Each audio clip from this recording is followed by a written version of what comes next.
Good day, everyone. Welcome to Blacklogic. Donald Trump threatens military action in Nigeria over allegation of Christian persecution. We're going to talk about it. Hellen Obiri sets a new women's course record, and Benson Kipruto wins the men's race by a fraction of a second at the 2025 New York City Marathon. Satellite images expose bloody sands and mass killings in sites in Sudan, showing slaughter of tens of thousands. Trump reversed course and decides not to attend the Supreme Court of the United States arguments this week. The U.S. government shutdown worsens financial woes for court-appointed defense lawyers. And believe me, it doesn't get any better than that.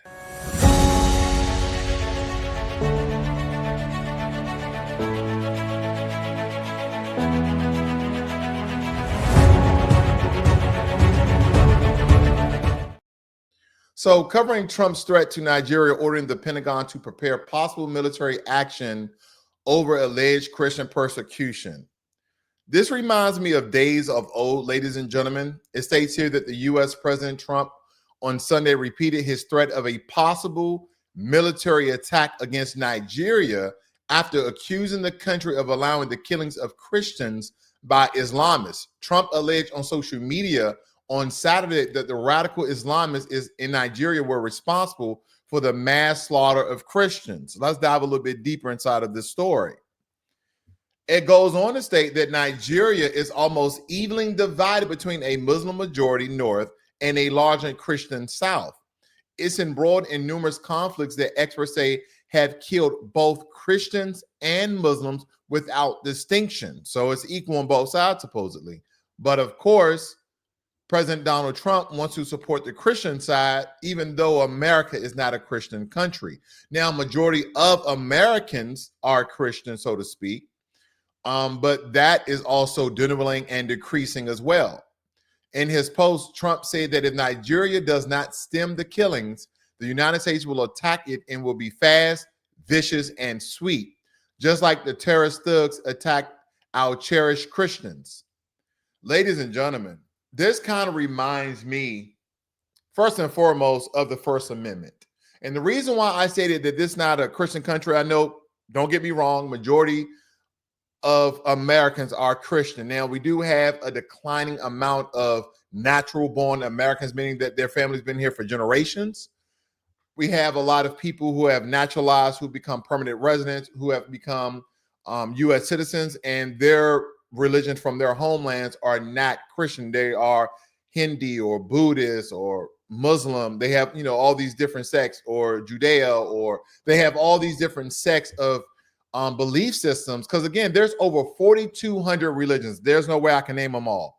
There's over 4,200 religions, but according to the Constitution, no less, the First Amendment to the United States Constitution protects 5 fundamental rights. Freedom of religion is the absolute first one.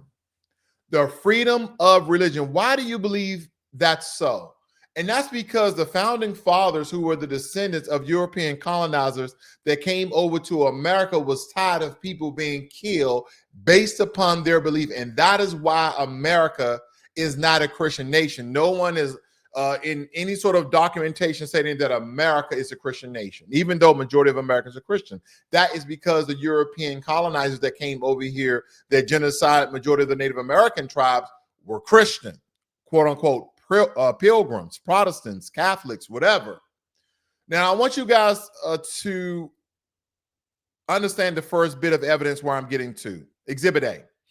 The Knights Templar fought and killed enemies of the Catholic Church during the Crusades. Don't forget, ladies and gentlemen, a lot of people who are quote unquote Christians are also Catholic, not stating all, because you have, Southern Baptists, Baptist non-denominational, you have all these different sects of the Christian faith, and Catholicism and Catholics are one of them.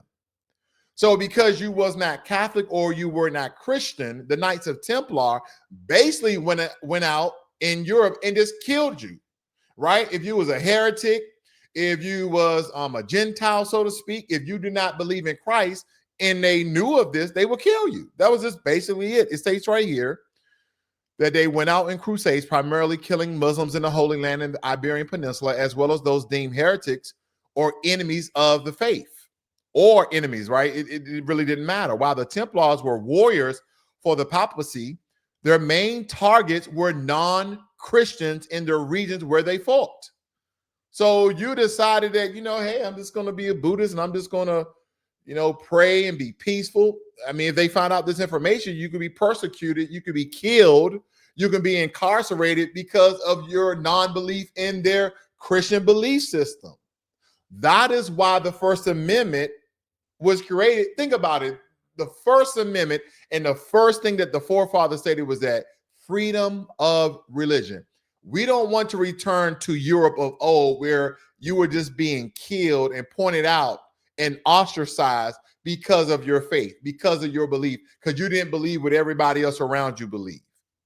That's very, very important. Again, during the Crusades, it states, fighting and killing non-Christians were considered a religious duty and justified within the context of wars. So this is nothing new. Yes, there is a link, because President Donald Trump stated that it will be fast, vicious, and sweet, just like the terrorist thugs attacked our cherished Christians, that he's going to go out and kill Muslims in Nigeria. He also threatened to stop the funding in Nigeria. Now, before I jump there, let me show you something else here, ladies and gentlemen.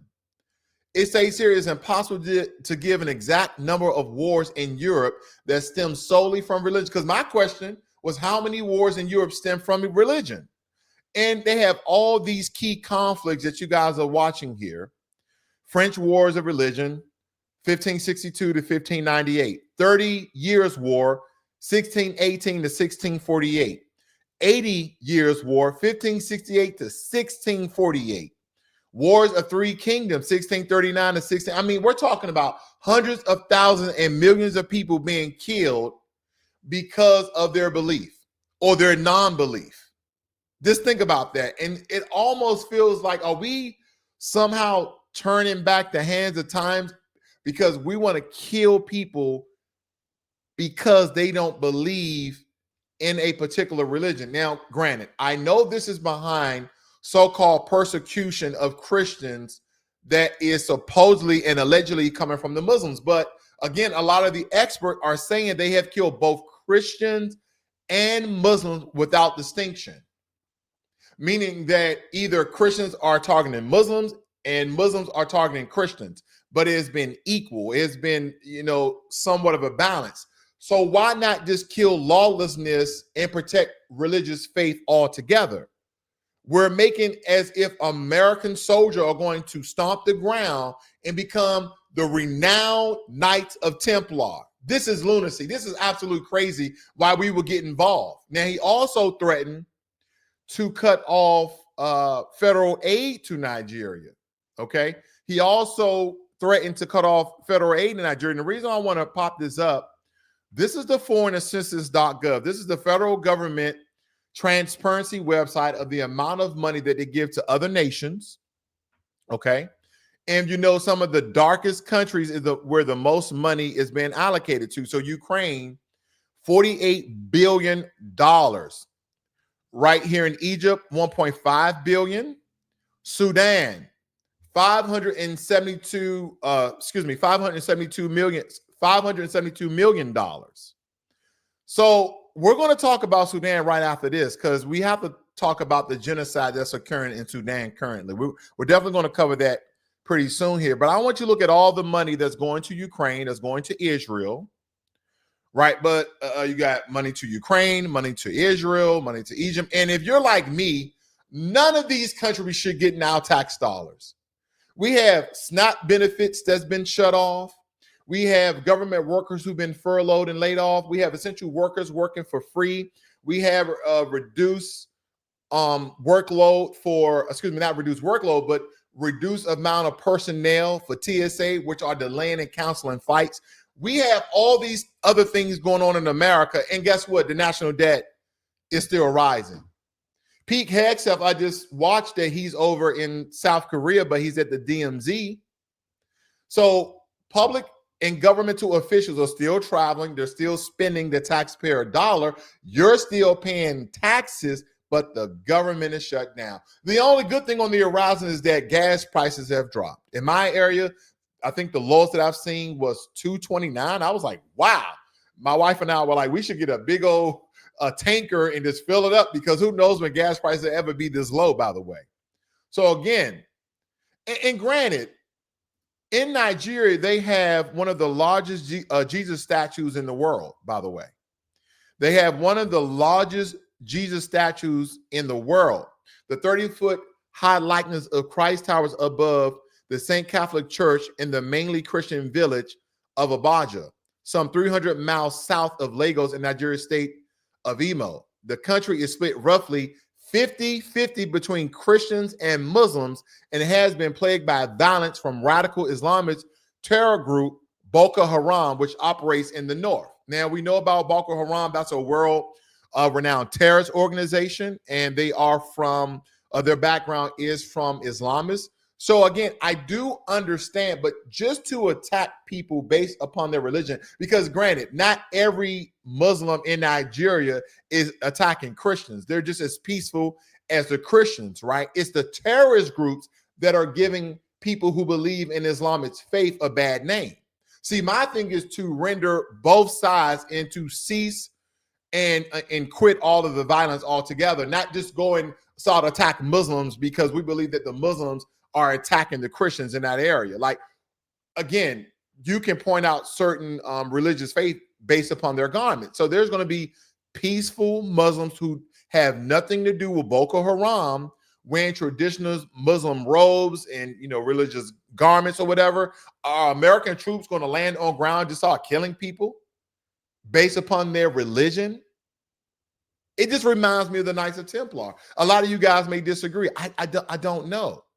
Okay, but again, we may cut off what, $14 billion to Nigeria. I say we cut it all off, because some people will state that allegedly we are supporting a genocide with Israel and Hamas, or Palestinians rather, because again, Hamas is only, they have what, 15,000 troops left, but according to the reports, over 60,000 Palestinians have been unalived. It's absolutely lunacy when I think about this.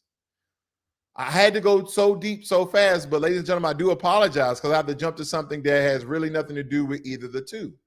Now, this was an interesting story because, again, when I was looking at this marathon, it stated that Obiri, who has also won the race in 2023, finished in 2 hours in 19 minutes and 51 seconds. Now, granted, marathon is over 26 miles. 26 miles. And I started to look at this at 2 hours, 19 minutes and 51 seconds. She had to be running sub 6 for her miles. Think about that. She was running, 2 hours. She was running roughly 5 minutes and 20 seconds per mile. 5 minutes and 20 seconds per mile for 26 plus miles. It's a little bit over 26 miles. Don't get me wrong. I know it's at least 26 miles for a marathon. But 5 minutes and 26 per mile. Ladies and gentlemen, that is world. These athletes are crazy, okay? These athletes are crazy. It feels so great. I'm so happy to run the course, record, Obiri said. With 1K to go, I felt like I was so strong. I have something left in my tank.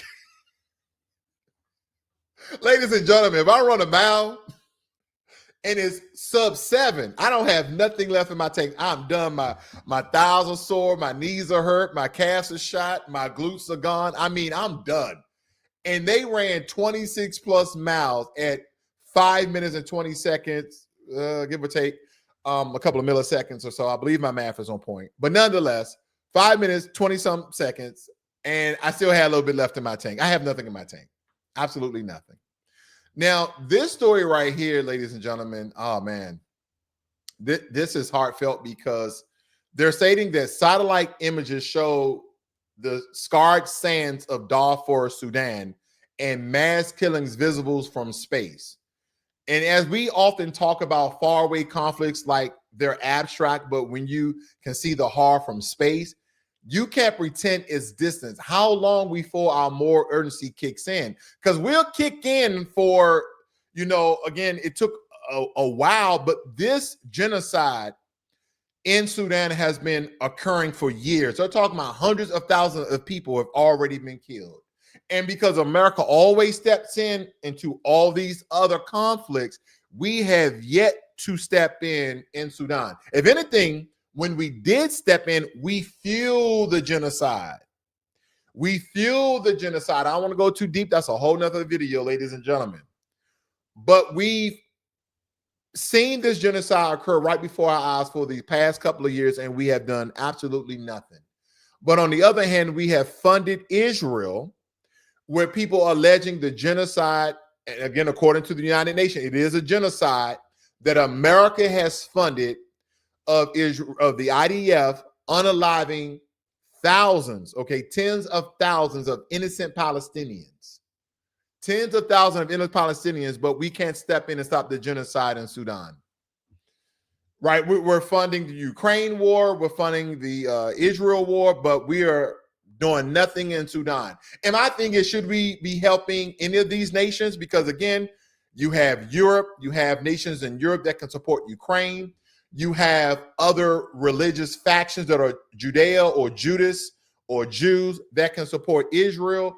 But because we are allies, we continue to support them with the American taxpayer dollars. But we won't support Sudan. I want to know what's the difference between them all. What is the reason behind us supporting Ukraine and Israel, but not Sudan? I know there is a defining data point somewhere that I'm missing, the reason why we're not trying to stop the genocide in Sudan. Let's talk about this a little bit further, because I want to pop up some things here, because they're talking about they seen blood, the bloody sand from space. They said the blood is visible from space as bodies pile up from a slaughter unprecedented in recent times. Surrounded by a sound barrier built during an 18-month siege, most of the 250,000 people in Al Fasher in Western Sudan have been trapped as paramilitary fighters from the Rapid Support Forces have rampaged through the city.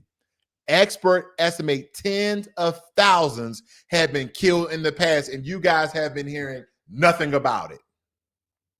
You've been hearing nothing about this genocide in Sudan. Some of you knew about it, but it has not been on world stage like the conflict between Ukraine and Russia, Israel, and Hamas. It states here that Musa was captured along with dozens of others, and he said RSF fighters executed people in front of him. They would ask a man to run, he said. Once you start running, they'll shoot you. They're playing all these genocidal games. This is absolutely crazy. He was freed after his family agreed to pay a ransom over the phone, he said, adding that he made his way to Tawili, a small town around 30 miles west of Al Fasher, arriving on Tuesday. All of these conflicts that we see in Nigeria and Sudan are people killing one another of the same countrymen. The same thing, literally, these are the same countrymen. Correct me if I'm wrong.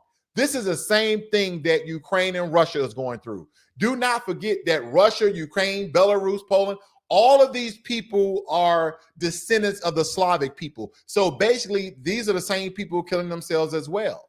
But America has stepped in with Ukraine, and America has stepped in with Israel, but America has not stepped in with Sudan. But America will step in and stop funding to Nigeria and kill off all the Islamists, or just all the Islamist terrorists. Again, it feels like the Knights of Templar. Again, ladies and gentlemen, people may not agree with my logic with a lot of this, and that's perfectly fine. But again, either we're going to support all of these, in stopping all of these genocides, or we're going to let surrounding countries stop all of these genocides and stop supporting them with the American taxpayer dollars and the American troops, okay? Now, it states here that Trump reverses course on attending Supreme Court arguments this week. Now, President Trump, as a sitting president, he, in some regards, would rewrite a lot of the norms. When he backs off, we should ask why. What pressure built up? What in the background is shifting? The president previously said that he had an obligation to go to oral arguments in turf case at the High Court Wednesday, but he's no longer going, he's stating. This again, America first. And as we're reaching the 34th day of the American shutdown, I mean, Donald Trumpers are breaking a lot of records here. He's doing a lot of American first. And don't get me wrong, a lot of people voted for this. They voted for a president, very abstract, very against the grain, so to speak. But in some regards, it seems like he's doing a lot of things that a lot of other presidents did that didn't benefit America. And I'm not just talking about him not showing up to the Supreme Court, meeting, so to speak, but I'm just talking about when it comes to economics of America and a lot of the social benefits that people were depending on in America. Okay. The reason why I keep bringing this up is because as we head into this governmental shutdown, not head into, but full swing of things, we are in the 34th day of the American shutdown, ladies and gentlemen. The shutdown is deepening crisis for court-appointed defense attorneys, many of them unsalaried, and clients potentially denied representation. So the same rights that American citizens usually have will no longer have, because not every American citizen have the amount of financial funds to have their own lawyer. I want you guys to think about how much you make a year. I want you guys to think about what is your debt to income ratio. And now, again, a lot of people, depending on their political affiliation, depending on their mindset, may think that this may only affect minorities, right? But no, this affects millions of Americans, no matter your race, religion, or creed. It really doesn't matter. It's going to affect you, because if you are if you are falsely accused of a crime and you don't have any money to put a lawyer on retainer to have them to fight on your behalf, guess what? You're not going to have a court-appointed attorney either, because now the court-appointed attorneys are unsalaried because of the government shutdown. The funds have run out. You see how this is a trickle-down effect, how this is going to affect every single infrastructure and facet of America, not just social benefits, because a lot of you like, well, I work hard for my money. People are getting all this money in SNAP, and people getting all this money in TAF and CHIP, and immigrants are getting all this money. Yeah, as I told you guys, America is a hybrid. We have capitalism and we have socialism. And for quite some time, the back and forth of the Democratic Party and the Republican Party has been working. It's always been sort of a balance. Now, because of some of the legislation that President Trump is either put forth or rolled back, we're becoming so far right that people who are in the middle class and down are going to hurt the most. People in the middle class, the low class, and people who live below the poverty line are going to hurt the most. And ladies and gentlemen, as I said, they have a timer here. We are currently 33 days, 11 hours, and 7 minutes of a government shutdown. And they're stating here that 750,000 federal workers are affected behind the government shutdown. Estimated daily cost is $400 million. $400 million. So did you guys understand the way that the government works? The government is shut down because we're like a corporation. United States of America Corporation, we're like a business. So if we're shut down, it's costing us $400 million a day to be shut down, because a lot of the businesses that revolves around government contracts, government budgeting, government anything is being affected. So it's costing America $400 million a day. So believe me, this is not beneficial to America. This is a hindrance. Hopefully things will get better in Sudan. Hopefully we don't have to send troops to Nigeria to protect Christians and possibly unalive non-terrorist Islamists. Hopefully that doesn't occur. Hopefully things subside. There's just so much going on, ladies and gentlemen. I just have a good day.